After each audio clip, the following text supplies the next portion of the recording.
Lord, mga igsoon sa iyahang pulong, makabless kayo no. Og great reminder ka natong mga ginikanan. Importante kay ang communication, importante kay nato mga igsoon ang pagpasaylo o most importantly mga igsoon si Jesus kinahanglan siya maoy mahimong pundasyon sa tong panimalay. Amen. Og arita sa to ang praise report.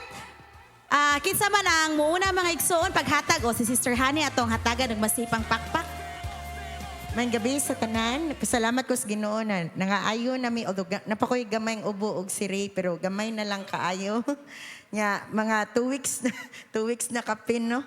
Na dili lalim mga igsoon na kami hurutanan mga bata ni Ray, ni Inday Maribel nga sakit yun may hurot nakuha ang virus sa eskwelahan. Nagtakod dito mga bata nga naapil namin hasta mga ginikanan. Pero ang gipasalamatan ang Ginoo ba kay tinuod jud kayo iyahang word bitaw no karong kagabion kay during ato na time nga nagkasakit may hurot sa balay nagdamgo ko ang isa sa kong damgo kay ako kunoy nabilin sa balay lahi na balay ha pero ako'y nabilin ako kuno tong balay unya kay gitugutan ra nako nga nasunog ang atop ba nya wala kuno koy gibuhat gipasagdan na nako manaunsang kisami ang outer naman na atop. Gipasagdan na ko nun ako. Bahala na. Uy, kapoy, murag tapol ba? Tapol. Unya, niabot ko no si Ray, akong father-in-law, og si Papa. Grabihan no, mga Papa, may nangabot. Nga, nakuhan sila kay, nahurnot nagkasunog ang atop. Imagine na lang ninyo, nipa na atop nga na kuan sa kayo ba? Pero ang kisami intact sa sulod. Dili makita sa sulod nga nasunog ang gawas. Makapanimaho ra pero wala na unsa ang sulod nay bungbong okay ra gyud sa sulod pero sa gawas wa nay atop nya grabe kay ilahang kanang kasuko nako kay ako rang gipasagdan ako goy nabilin sa balay nga gipasagdan ko Lord unsa may meaning ato so pasagdan ako epekto ra to tambal oy sige migkatog kay tambal lagi para maayo og pagka Sunday mga igsoon nagwali si Pastor James og ayaw hatagig higayon ang yawa no. Do not give the devil a foothold. Yeah, samtang naminaw ko sa wali, na malandong ko, Lord, naaba ko kanang part sa akong life nga na ay leak, nga makahigayon ang yawa. Nga nung grabe man kayong attack sa among family recently, dili lang panlawas, apil na tanan-tanan, basta tanan-tanan, gitestingan og maayo. Ya, nga naman, Lord, every time na mo barog kustubangan mo share kay naman jud dayoy ka ng unsa na oy attack man dayon pili wa say attack Lord more inana ba kung wa man jud koy makita kung sa akong prayer life intact sa akong pag-meditate sa word ni Lord intact sa holistically sa akong kinabuhi intact man wala may leak pero days before anak mga igsuon samtang mabalandong ko sa akong devotional ni Lord. Sige, nag-impress ang Holy Spirit sa ako, na ay loophole, na ay buslot, na ay, kung sa wali pala Sunday, na kang aba ang pultahan, ay foothold ko. Lord, asa man, Jude? Nga, sa sige na ko pray, ang i-impress yun sa Holy Spirit na ako, kay, about man yun sa occultism, occultism, witchcraft, di ba? Di man ko magkuan og habak, wala ko na, di ko mo tanaw horror, giditas gyud nako ang tanang mga inana na binuhatan unsa man gyud Lord asa man yung dapita mao na akong prayer nya mo to nagwali si Pastor James wag Sunday karon pagka Lunes magsuon ay lang ninyo sukmati akong anak pero kalunes magsuon nag-check ko sa kanang mga notebook ug book ba kay magtanaw ko if nabay assignment the following day. Nga, pagka December, nagpapalit ni God ako anak o kanang notebook nga special kay soon-soon siyang ati praise.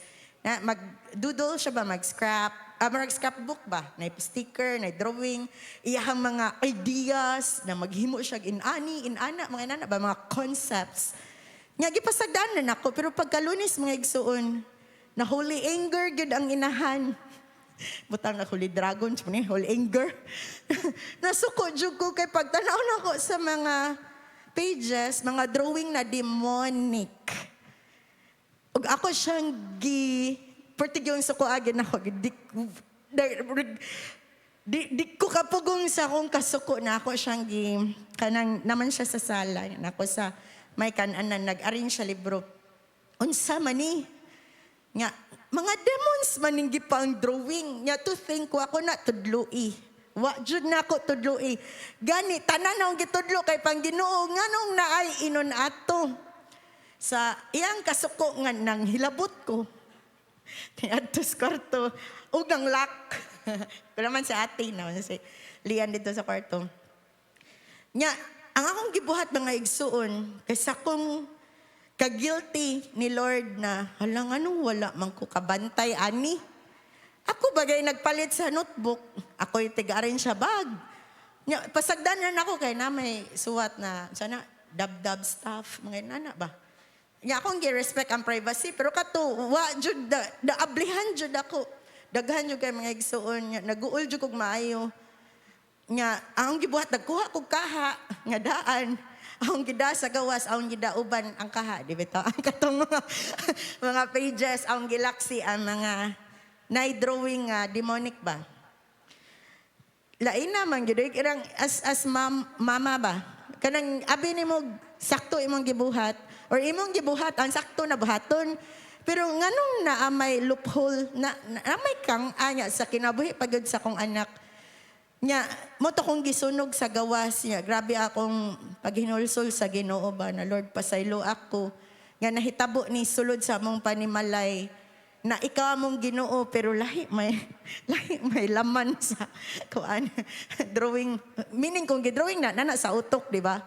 Meaning nanas utok na ni natanaw. Og way lain ang akong gibuhat mga igsuon. Ana man tong wali pagsandino na. Ayaw to guti nga ang kasuko. Ang sa masaupan sa adlaw niya. Nasaup naman da ang adlaw niya. Nasuko ko. Unsa ba kung buhaton? So, ang gibuhat mga igsuon, pag human ako sunog sa papel niya, nagampo ko ni Lord. Akong gihagad akong gwapong anak na mag-date me. So, kung gidad, tos makdo, magidool sa mua.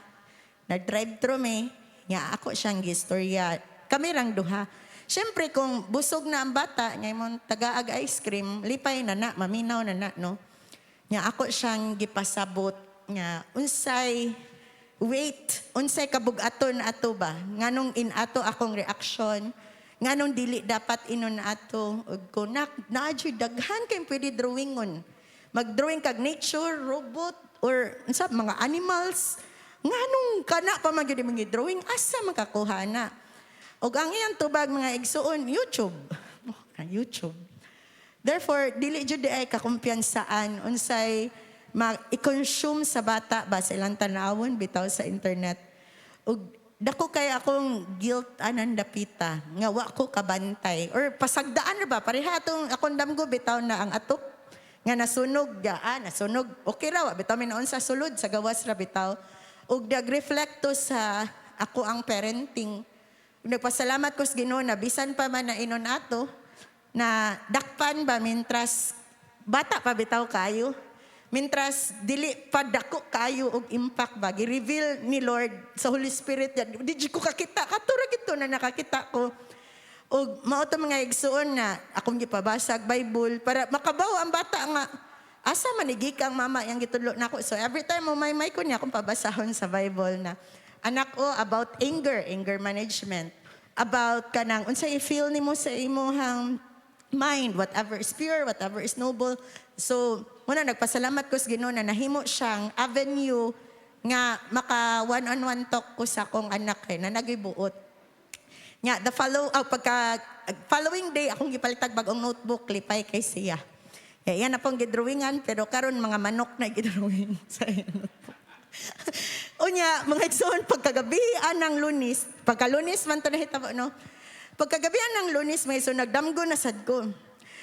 Pasensya na mo kay Hanida Dreamer ko, natakdan kong mama. Ang akong damgo may igsoon kay Maoni. Pultahan, Pultahan nga walay pintal ka ng plywood ra ba? Pero doon sa doorknob mga igsoon, ako diyong illustrate pa mga kasabot mo, na ay dako kaayo na bangag. Na ang bangag, dili limpyo murag, pinaksit ba na bangag, pero circle. Pero ang nakanindot mga igsuon, kay na ay silyo. Silyado ang nagtapak sa maong lingin na bangag. Ug ang akong nearest na ma-describe kay katong logo sa GGCF ba na kahoy? Kay nung ba to? Nalingin. Murag maoy gitapak sa bangag ba?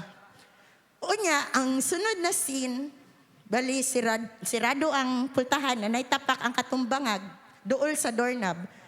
Ang second na scene kay nagtanaw kuno ko sa lamisa sa kasal.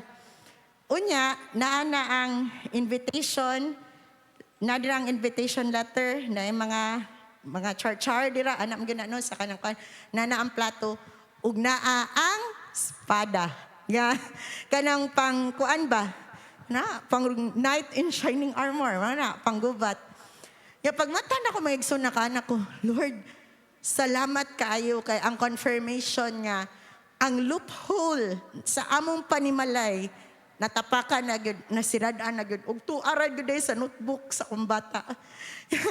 Dili ang katong iyang drawing but ang input ba na feed sa iyang mind na ako rang gipasagdan.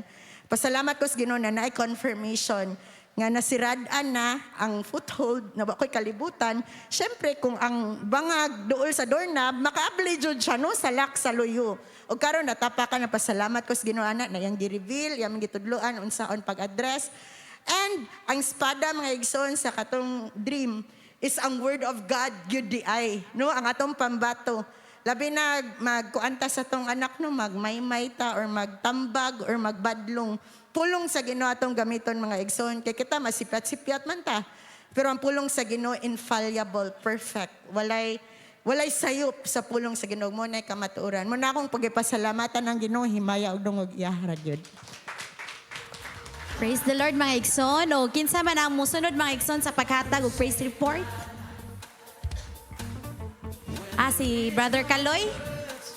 Tuhatagan og masipang pakpak igsoon. May gabi, Bigson. Dako sa'yo pasalamat sa Ginoo kay sukad-sukad. Gisuwayan ako gabli among portahan aron gid makasud ang kaaway. Digid kasud kay alas 5 buntag. Grabe na pabuto. Hanto na lusotso. Nya kaingon ko nga kaning natas mga pagampo bisan to dog kanang dili nimo i-istorya ba kanang dili ka makita niya nga kuan pero malandong ka ba sama sa gibuhat nako sa panahon nga agency pa ko nagampo ko sa hilom pero tuod diha sa unahan nakita nimo ang gahom sa Ginoo pero kita usahay sa dihang maluya ta sa dihang mauga ta mubati kita titinuod gid maluya ka tungod kay kanang sa imong kagalingon ba kanang labi na kanang papaminaw Christian murag malayo ka ba wala mo koy kuan kay hilig kog sounds niya sa una hilig kog mga love song ana niya karon pasalamat ko sa Ginoo kay kanang time mag-jogging ko magkuan ko na Christian pero nasa gayon nga usahay lagi kung makuwento mawarto sa worldly kanang mahitatag ka ng murag rang jam-jam pod ba kulang kita sa kuan pero ang kanunay ang Ginoo nagdasig na to nga tamay mong Kristiyano nga bakang o akong pasalamatan ng Ginoo kay ang katong naging adlaw pagka Martes man sa dito naghabwa mi og kanang doon na bay warehouse sa kwan warehouse sa Dali ba di ba kwan man na karong Dali na sila nag warehouse sa kwan sa Tamiya sa Basak sa Sibulait at bang sa kwan kanang bag-o karon kita Tamiya nya ni ang gi-recruit mi sa among ma'am ang tagiya sa container nangita og kwan kanang tigabwa di try og kami may gikuan niya ang among plano ato kay muhabwa mi kanang Bernes karon aron ini kaugma way duty ana kay wa mi kabaw karon sa mabot ang container nya diha nanawag ang kwan nga ang naihabwa pagka kwan Martes ba sir to nya na siya nga alas 10 sa gabi pa maabot wala lang ko niya ako mga kauban kay magsalig po nako mag-agad nako ba ngay mga need po nilang kuan ba financial ingo ako ray pagyagad ko ako gainan nga arkansi tani kay gabiitan niya wata kabaw sa tamabot wata kabaw sa mabot ang container niya budutip tay gugma nga tanto ato dahil of story ba ni Sokol sila na nakuha na po ko ng kaming Milbin. Pag uman ato ni habwa mi anang gabi una. Pag abot na mo dito, alas 11 gid niabot niya. Unahon ako nga, Lord, kanang lisod man ni i-back out kay nisugot na tabah niya. Nana ang container. Ako 40 bottles puno kayo. Grabe kayong grocery. Matabang. Grabe, labo pa man sa may nitong amo kay karton, mga kay styro, katoy kay mga kuan gid kanang napay maglain pa ka sa kanang dalandan nga tang, dalandan nga aw kanang apple, yung kadaghan man ni kuan niya. Grabe kuan, grabe chick niya. Wa mi makuani daan nga ngani day habwara ba. While naghabwa ko, wa pa ko idea unsa pagkuan gisungay to na ko kong kauban. Sung gibungagan niya lahi man ang diskarte sa kuan ila mahadlok ta tungtungan ba ana. Naghabwa lagi niya. Unta sige kuan kanunay sige kuan tanaw sa mga kauban. Ako ray mo kuan mo sidetrack mo ba kay dili dili nila kaya nga kanang ikahuman lihok dayon na mag-istorya pa ba. To akong makuyog. Kana ko Lord kanang mahuman ba kanina mo Lord nga tan-aw ko sa kuan. Wa pa man katungas 20. Nga nagkuan ko, namalandon ko sa Ginoo, habwa lang ko. Nasigog pa nga sa Ginoo. Nya pag-abot alas 2, mga alauna alas 2 ko lang mo duty para ba ni. Anak ko. Dito nakana ko nga Lord kanang wala man nangay may kaalam sa Ginoo pero ngato nga tabo ba wa may kabaw sa may tabo pero tungod sa kayo sa Ginoo sa pagagamanan bisan og gabi kadlaw namin na uli biyahe mi giproteksyonan mis Ginoo pagkaugma mata ko alas 3 po alas 4 alas 5 to alas 6 ngatod ko sa mga bata marara po ko natug og 4 hours aw 8 hours nya pag-abot ako sa trabahoan maayo kay ang Ginoo kay nakatug og 3 ka oras katug ko dito gainan po ko sa akong ma'am nga katug sa turn ko nakana ko nindot gining na paboran kita kana atas kwan nya wa may trabahoon kay gipahinayan sa Ginoo ba hinay sa lang moron pero perming sweldo nya ngoto nakana ko grabe ang Ginoo nakaingon ko nga mura sa kog ni trabaho kwan kanang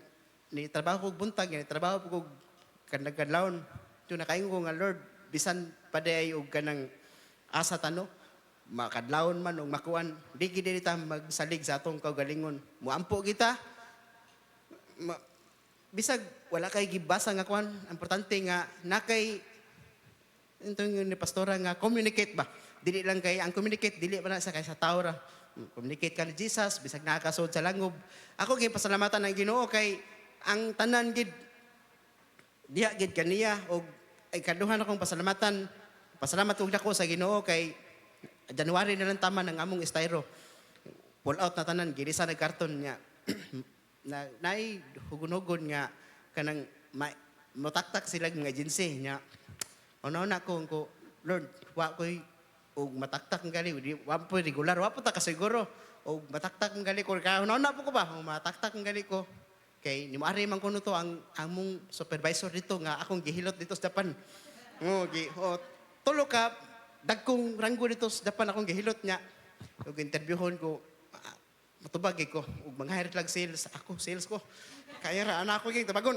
una nakahuno na po ko nga hanap ko sa Ginoo ba nga Lord kung maritang matakta ko trabaho no usa ka kun ni ana mi Ginoo nga sige lang kay nakasud na magkasdali dali tigabwa bro tigabwa mo nagkarta tigabwa mo nagpan Lord kanang grocery nya pero klaruhan sa Lord ha tagay ko kan nagkuan na po ko kay mabalik manggod sa kuan ang dagbuhi na mo kana na lang ang Mitsomi niya kung magsige mig-abang bayad niya walay ginansya di ba kung magdegosyo taway ginansya mapadayon pa gid ta dili na lang siguro mo to nakauna ako nga Lord walay posible kanimo basin day og i-assign ko dito sa Laguna mao na interview nako nga kung i-assign ko sa akong amo dito atoy ko mo trabaho para sa akong pamilya niya ug adto po ko dito magdagi kog Bible kay musir man ko magpractice sila kong Tagalog. Pero ako nga ikuan nga, kung asa ko mo ibutang Lord, mao na ginapanahon na nga, mo-share ko diya sa imong pulong. sa trabahoan, di pa lang kay, naibawan mo ko nga si Pata niya ni Patero. Nakuan man na, dugay ko nakuan ba, karon ba ko, pagwali na ko din, pagkuan mo, nag-amping gini tayo nga, di gini kan. Kay, ako, pagka, dugong na ko swalin ni Pastor Jazz nga, musod, gining kaaway, akong abliablihan, yabaan, gito kag arinulag. Kay, puno ra kay ng kuan, ano nyo, wala ba po, kay, ang akong asawa, buto-buto, gina, alas 4, alas 5. Mo nang ang kaaway di gibusod. Muadto na dito silang kabilbin, taas busakal. Mato na dito nya. Ako pa tong ingnon dito nga isirado ng usa ka bintana kay dagko ra ba kay ilagay na tailin. Ang mga nagampaut ba. Mata. Ako pasalamatan ng ginugid nga tanan iyaging gi tagaan kusog nga nakalahutay gud mi. Og iya lamang tanan dungog maya. Hallelujah. Ako pasalamat po ko sa Ginoo kay mao dayng gipanalanginan ko sa maayo og daghang manok kay ang mga bata nagproject sulit kayo daghan kog halin. Maigid kay Ginoo nang ang uban man gud mo ana nga na ako'y daghang manok kay manari. Na bahala na mo inyo kong ingnon na naon basta ang ako baligya gyud ni. Na mao na karon tiba-tiba sana all panalangin sa Ginoo. Og usapon nako nga kuanan bitaw sa pasalamat sa Ginoo kining naghinapos na nga mga adlaw sumala sa akong mentor manggawas kuno ang mga dautan nga hitabo kay atong Martes nagbam treat ang Mactan atong kuan dito pud sa ingana ng dito unahan sa Pasil sila pud nagkuan niko grabe nagyud tinuod gining giingon ning mentor gid kada pong sobra ka init magsige pug ko na katong wali ning mentor nako nga about sa CERN nagsigubkob sa kuan mao siguro pud niyang giingon gid siguro ba nabi tay mga kuan bitaw magsigog recall ba nga ato pong about pod gikuan pod niya sa Dubai pod nga nako ni musud nga kuan ano nabi taw gid something bitaw gid ang kuan ning mentor bitaw mga paunang pasidaan. Ang ako na pong nakuanan pod about sa katong tanan, yang ko akong reviewon gid ang tanan kuan ning mentor nako. Mao din last na pod niyang kuan, naghisgot na pud siya AI. Na mao din sige gyud kuan kanang mga pulis og mag-AI ta magpasulpasol ta. Silutan pud ta kay di man ta tinuod pulis ingko. Kini gid ug moabot gid ning AI gid nga panghitabo. Giingon naman ni mentor gyud. Na kaguliyang gid ang mahitabo dako. Kay kanang giingon ning mentor nga ang utok elektronik na ang magda kalisod na pud ana mao na apod karon di man gid kay ko bright og cellphone akong cellphone katura man gid taging kuan gid ingko mo upgrade pud ko magpalit pud og Android nga cellphone kay no maabot ng panahon nga kuan gud mao na sayon-sayon na pud akong pagpanguan pud kay no naimingon na kay GCash ingko nawa ragud ug magpabiling gid ko nga ani nga akong cellphone nga karaan Nokia imbis tagaan ko kwarta sa akong kuan ni through GCash di na hinon ko matagaan kay wa man ko GCash o nya napoy mo pliti GCash sige pug ko ganahan na ingko ang gipangkuan gid ning mentor mga mahitabo man gyud mao na pasalamatan gid ako Ginoo gyud nga nakabaton ko mentor nga advance bitaw nga pertig yung maayuha gyud ang Ginoo gyud di gid ta ipahamak basta magpadayon lang gyud ta iya lang ang dungog ug himaya. Praise the Lord. Manindog ta maigsunog akong gitawag ang worship team si Brother Mac Macpod nakadungog ta sa word og kato nga word nga gidala ni Pastor Arenda kay gikutlo to sa Victorious katong women conference og ato tong kuan ba sa puso. Ug karon nakadungog po ta sa testimony kung unsa ka peligroso kung naay pultahan nga nagkang-a. So before ta na